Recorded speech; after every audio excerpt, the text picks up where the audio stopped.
Сәлеметсіздер ме оқушылар? Әдебиет сабағын бастаймыз.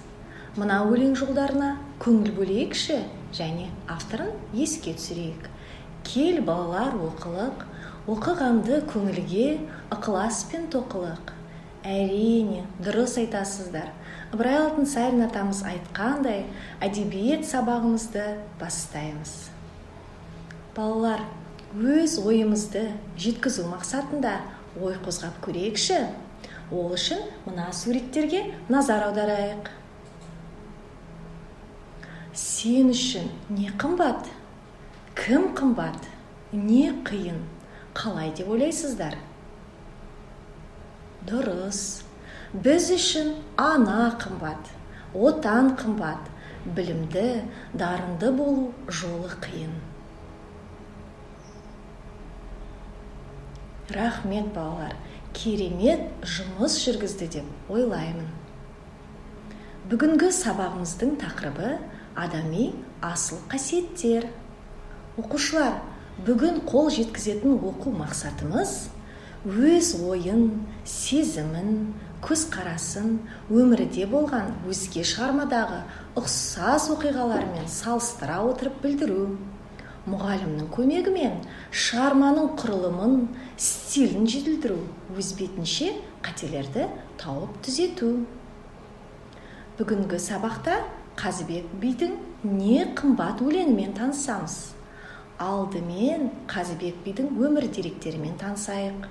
Қазыбек би мемлекет басқару ісіне белсене араласқан атақты би.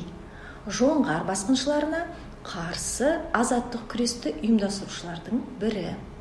Ел ішінде оны қаз дауысты Қазыбек би деп атап кеткен.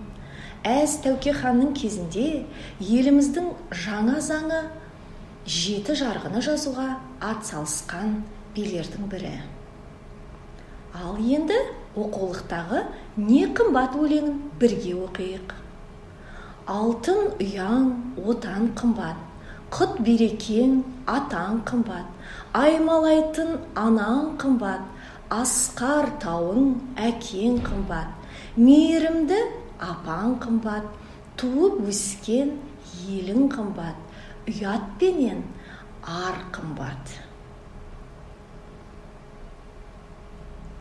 Ал енді келесі өлеңді де бірге оқиық.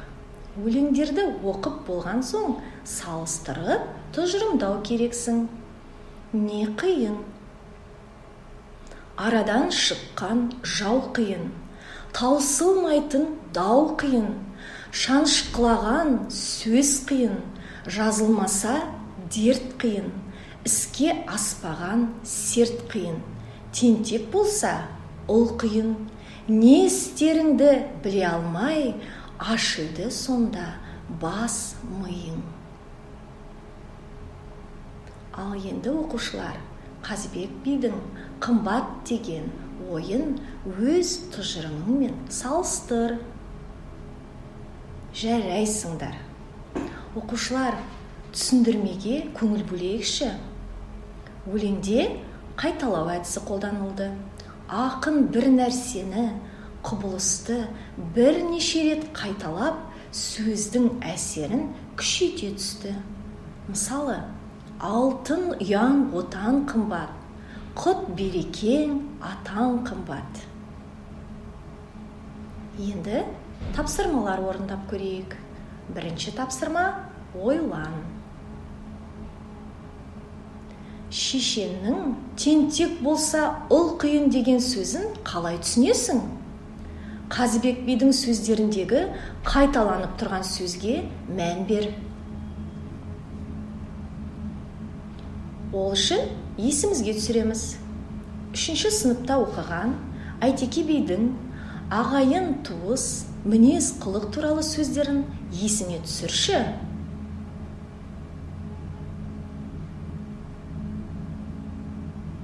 Олай болса, Әйтеке шешен атты мәтінді бәріміз бірге оқып шығайықшы. Әйтеке шешен. Артында аталы сөзі қалған, есімі ел жадында сақталған шешендердің бірі Әйтеке.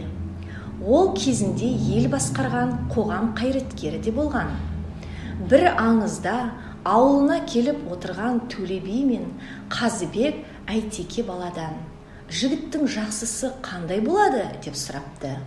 Дұрыс сөзге тоқтай білген, басқаны сөзіне тоқтата білген, дейді Әйтеке. Жер дауына байланысты Орманбет биге айтқан бір сөзінде Әйтеке: «Бай болсаң, халқыңа пайдаң тисін.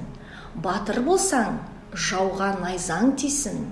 Бай болып, елге пайдаң тимесе, батыр болып, жауға найзаң тимесе, елден бөтен үйің күйсін» деген екен. Бұл ел аузынан алынған. Ал енді оқушылар, осы шешеннің пікірін оқып, топтастыру сызбасын құрайықшы. Жақсы жігіт қандай болуы керек екен?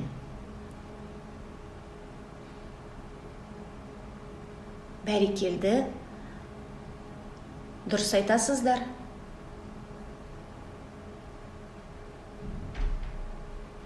Қорытынды бөлімінде тұжырымдаймыз.